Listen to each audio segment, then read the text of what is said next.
You know what's strange?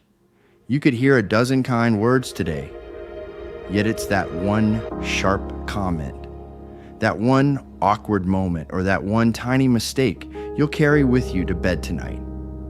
Ever wonder why our minds grab onto pain so tightly, but let joy slip away so quickly? It's not just you. It's how we're wired.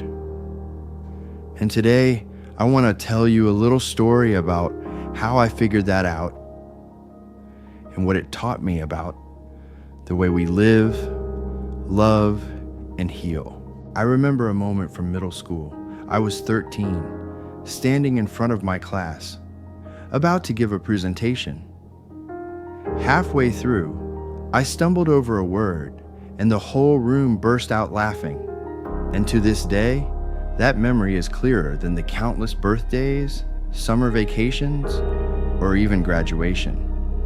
Why does the mind trap moments of embarrassment, heartbreak, or pain so vividly? This isn't just nostalgia, it's psychology. And the more I talked to people about it, the more I realized almost everyone has that one memory, one moment, one wound. And knowing why this happens can actually help us start letting go. Here's what's really happening. Our brains have what psychologists call a negativity bias. It's an ancient survival tool. Back in the day, remembering bad experiences, like a poisonous plant or an unsafe path, kept our ancestors alive. And while we might not be running from wild animals anymore, our brains haven't evolved much in that department. Pain triggers a powerful stress hormone called cortisol, which sharpens your senses and engraves that memory deep into your mind's hard drive. Joyful moments, on the other hand, don't come with the same survival urgency, so the brain processes them more lightly, and they tend to fade faster. It's not unfair, it's just biology. Think about it. How many times have you replayed an argument, a rejection, or a failure in your head for days? Even years. Maybe a breakup, a missed opportunity, a harsh word from someone you cared about. These moments shape the stories we tell ourselves about who we are.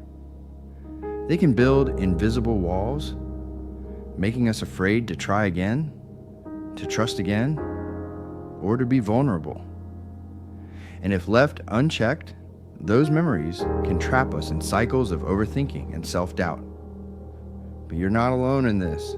Surveys showed nearly 80% of adults admit they fixate on negative experiences more than positive ones. So what causes this beyond biology? It's also how society frames emotions. In American culture, for example, we tend to romanticize resilience. Tough it out, don't dwell on it, move on. Which ironically makes painful moments feel heavier because we suppress them instead of processing them. Add to that our modern digital lives. Social media amplifies criticism, comparison, and negativity bias.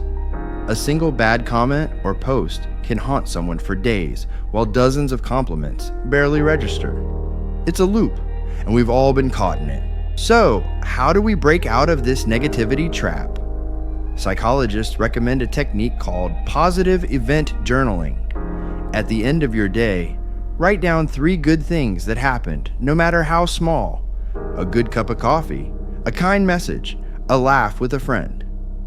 Over time, this rewires your brain to notice and hold on to positive experiences.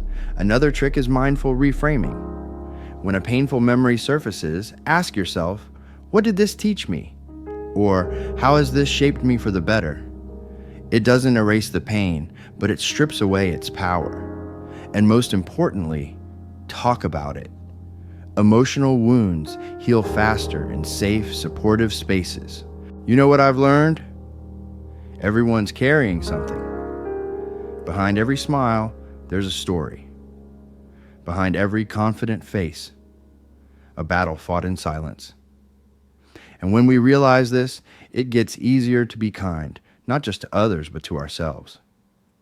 You're not weak because you remember pain. You're human. It means you care, you feel deeply, and you've lived. And if you can remember pain, you can also create and cling to moments of beauty, joy, and gratitude. They might take a little more effort to hold on to, but they're worth it. If this video made you pause, reflect, or feel a little less alone, do me a favor.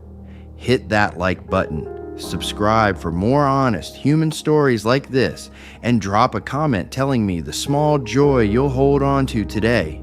Because if enough of us do that, maybe we can start tipping the scale, one memory at a time.